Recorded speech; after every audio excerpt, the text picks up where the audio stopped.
In this video, I'm going to be reading a little bit from George F. McKay's The Technique of Modern Harmony. We're going to be talking a little bit about what's inside the book. This is from the preface.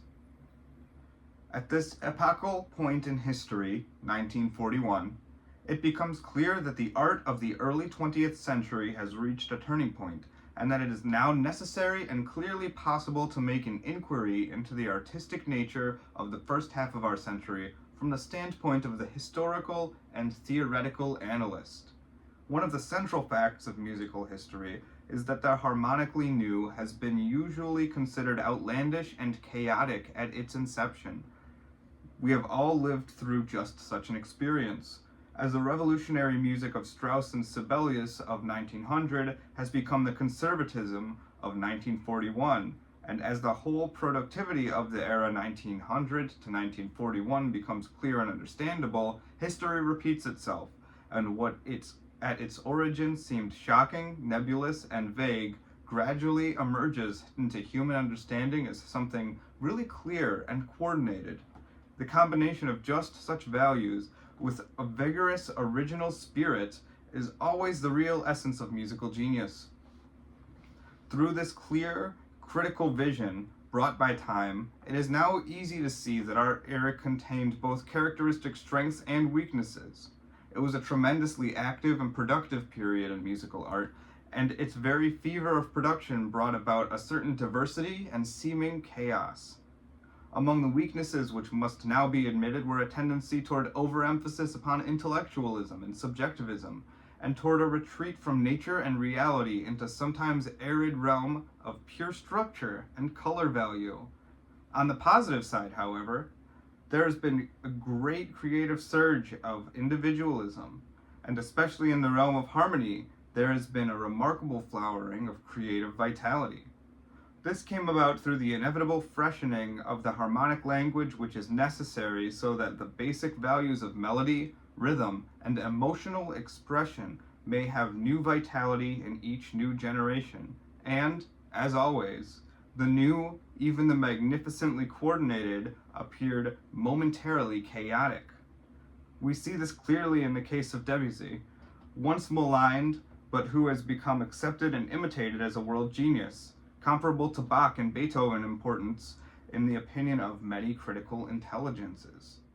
As the principal musical originators of the early 20th century pass into history, it becomes very clear that such masters as Bartók, Sibelius, Ravel, Delius, and Scriabin, etc., have contributed discoveries which have added a permanent growth to the harmonic language, and it is this permanent enrichment which makes it now necessary that harmonic theory develop to a point which will include these discoveries. This growth, or evolution, which has taken place through the creative discoveries of these men may be classified generally into four phases or fields of harmonic meaning. The first of these is the expansion of the tonal consciousness to include more and more complex utilization of the overtone series. This is merely a continuation of an evolutionary process which had been in development for over 1,000 years. It took 200 years to develop from the major triad to the use of the simple ninth chord, which was so startling when Wagner first made it a central ingredient in his music. The second phase of evolution has come through the enrichment of what may be called the scale consciousness. The history of music shows before 1700 a gradual abandonment of diverse modal types and a merging of Central European music into the use of pure major and minor scales. From 1850 on, there began a reverse movement, the re-enrichment of scale material by the reintroduction of primitive, oriental, and modal scales, and the gradual evolution, through chromatic alteration, of modern theories of scale structure. The reasons for this scale development were twofold. First of all, with the appearance of science, the mathematical authority of the major and minor scales broke down. Secondly, as intercommunication throughout the world developed, it became apparent to composers that their resources were limited, and that the scales of ancient Oriental and primitive cultures were dramatically more rich and subtle than the formalized and dogmatic major and minor modes of the Central European classical era, and that modern expressive demands could be fulfilled only with a more universal and pliable scale material. The third phase of evolution came through a more subtle insight into the nature of musical logic. A fuller discussion of this will appear in a later chapter, but, briefly stated, what has really happened has been that the basically permanent means of chord association have been expanded in the 20th century and used to include more and more complex material. This involves the development to a higher level of receptive ability on the part of the public. Just as the receptivity level has risen in relation to the complexity of the overtone series, so receptivity for more complex logic has appeared. The fourth evolutionary phase of growth in our time, perhaps it should be called only a characteristic, has been the gradual inclusion of more and more consciously applied dissonance. Dissonance is not new, as may be seen from an examination of the works of Bach and Palestrina, but our era has dealt so much, both in architecture and dramatic values, that the wider utilization of dissonant values became inevitable. This was partially a revolt also against an oversweetness which characterized the chromaticism of the 19th century. It has been characteristic from the very beginning of harmonic theory for the theoretical treatise to lag far behind practice. It has been particularly characteristic in the English-speaking countries that harmonic textbooks have treated the subject of harmony as though preparing students to write in a style 100 years old, that of Mendelssohn, Schumann, etc. The way of theorists has always been to follow behind the creative artist. The artist creates out of intuitive insight into a natural truth. The theorist usually works more as a scientist, searching for coordinating principles which he then dogmatizes into laws. It is here that the danger lies. The laws, as dogmatized by the theorist, can never be more than a crude mathematical approximation of the insight of the artist. It is hoped that the following analysis will be more the development from insight of an artist, and it is understood that the principles here developed and stated are not to become dogmatized into laws, but are to be merely creative suggestions, general statements of natural tendencies, and fruitful resources which have been used by composers in all centuries. Up to now, it has really been very difficult to analyze clearly the tendencies of contemporary music, contemporary 1941. What is needed is an exact, usable method, definitely coordinated to a classroom necessity and so subdivided as to make a quarter's work in advanced harmony of university caliber.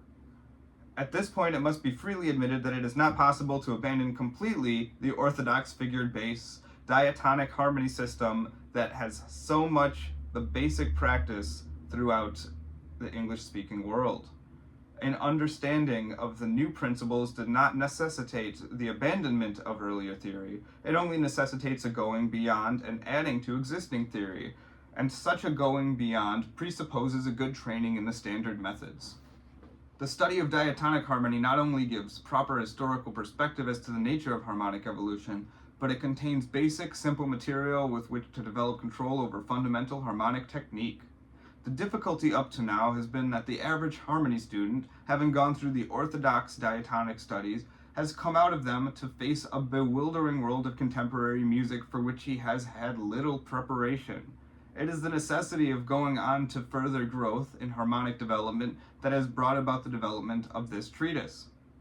It may be clearly seen that today we are at a point in which we may reap the fruits both of the accumulation of classical knowledge and the discovery of the early 20th century, and we are about to go into an era which may be one of consolidation, a settling down from the extremes of the early 20th century to a more classical and natural use of materials. It is the hope of the author that this work will act as a bridge between standard harmonic studies of the average student and his participation in the creative developments of his own time.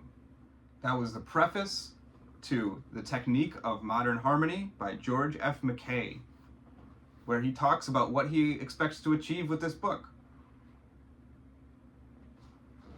This book is kind of interesting in how it's structured as projects, but for all of the introduction talking about the development of new music, it does, to our modern perspective, seem to stop pretty firmly in harmonic history. It ends the book with added tones, appoggiatura tones, chromaticism, and it doesn't seem to go beyond there very much, which is interesting it does talk a little bit about pure dissonance. It has sometimes been argued that the dissonance of today will be the consonance of tomorrow. To a certain extent, this is true. Chords which sounded puzzling and chaotic at one time have become clear, consonant, and meaningful, but there is illusion involved in this, for there is such a thing as true dissonance in the physical sense. Many contemporary composers have written dissonance intending that it shall actually and intentionally and permanently be dissonant, but it shall have the fundamental relationship of harshness to sweetness, and darkness to light as an architectural and dramatic element within the music. So you can see 1941, a lot of development with atonal styles, right? And that's what he's trying to accommodate with this book, this technique of modern harmony. The difficult part for George F. McKay writing this is his initial realization in the preface is true. In 1941, he could tell that music was going to become more dissonant to the listener, at least in that time and place. Looking at the options of music that we have today, we have noise music genres. There are people that just listen to music that would not be considered music to people at the time of writing this book, let alone the people who were trying to learn from this book. In the end, though, I do think it's prescient that he kind of points out that the music that's taught in schools, the music theory that's studying the popular music, and what he's trying to do in this book will always trail behind the popular music of the day and be attempting to dissect and figure out what it is that people are actually listening to and why they're listening to it. While I can't recommend this book as the best way to learn harmonic theory, it is a good snapshot of where we were at in 1941 and what people were trying to do for teaching and explaining the music that was coming out at that time. The book, once again, is The Technique of Modern Harmony by George F. McKay. If you have any thoughts on what I read or any comments on the book itself, I'd love to hear them below. And as always, have a great day.